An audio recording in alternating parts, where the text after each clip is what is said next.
So the hardware aisle is packed with fasteners of every kind, and they all serve their purpose. But if a homeowner really just needs to keep a handful around, which ones should they pick? That's what I'm talking about today on the Honest Carpenter Show. So I'm actually going to start with some real quick tips on just collecting fasteners. First off, if you're only going to keep a small number of screws around, avoid buying decorative screws or basic wood screws. In other words, anything with a strong silver or bronze patina or finish. They often come in small packs, which makes them enticing to buy, but they're not very multifunctional. Some of them are softer metals that deform easily when driving, and some are good wood screws, but they're sort of specialty and often pricey. So you can get more bang for your buck by just buying 1-pound boxes of more generic screws. Also, in general, avoid buying screws with strange head patterns, like pan heads, truss heads, or oval heads. Again, many of these are specialty and therefore not as useful. But if extra screws or fasteners come with something you buy, like a piece of furniture, keep all of them. Just toss them in a single jar, because stuff like this can be really annoying to source if you lose it. All right, that said, let's get on with our list. Super useful screw number 1 is the 3-inch deck screw. This screw is the workhorse of much pro work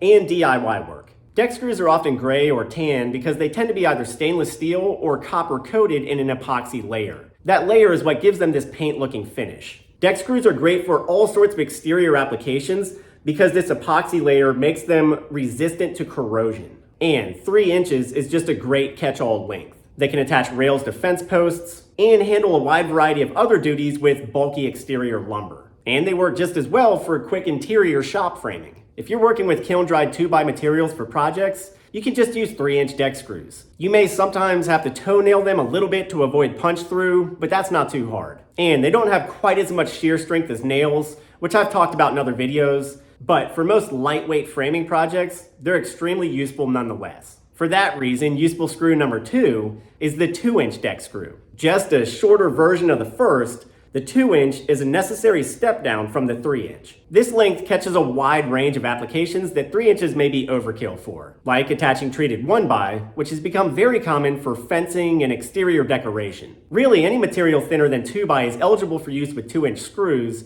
because you're getting about 3/4 inch of fastener in the top material and 1 1/4 in the bottom material. So a pretty decent hold. Useful fastener number 3 is the 2-inch trim screw. I've talked about trim screws before because they're frequently overlooked by DIYers. But the 2-inch trim screw is perfect for more delicate operations. Trim screws are often Torx or square drive, and they have a much narrower head than other screws. This lets them enter stock without splitting it or leaving a big entry hole. So if you have quick trim repairs coming up or even installations, this is just a great screw to use. 2 inches is enough to get through trim, drywall, and still get almost 1 inch into studs. Perfect drive depth for light duty. And speaking of light duty, useful screw number 4 is the 1 5/8 inch coarse drywall screw. Drywall screws get much maligned because they're brittle and the heads can separate under heavy pressure. But for my money, they're still highly useful for DIYers, and here's why. 1, they're not that brittle. They can take a good amount of pressure before they snap.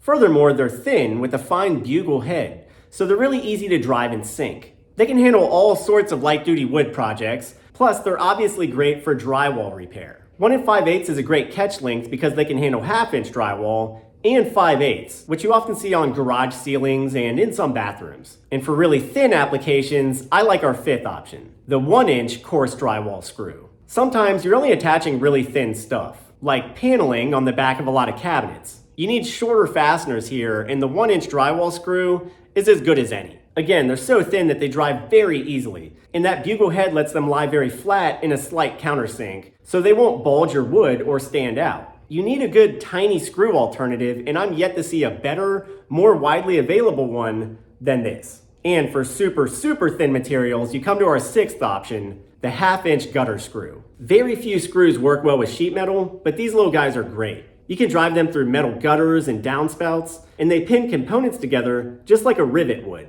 The hex heads in particular are easy to drive, and the short lengths are more appropriate for these applications. And really, gutter screws are sort of tied for this spot with self-drilling screws, which have cutter heads. It can bore through even thicker types of metal and fasten to them without pre-drilling. I did a whole video on those as well, so check it out because they're really useful. But those are my 6 or so must-have fasteners for homeowners and DIYers. What do you think? Do you agree or disagree? Would you add any others? Let me hear about it down in the comments. I'll link as many of these fasteners as I can find in the description, so feel free to check those links out if you're interested. As always, thanks for watching. Be sure to check back soon for more videos coming up, and I hope you'll consider subscribing. I'm Ethan James with the Honest Carpenter. I'll see you next time.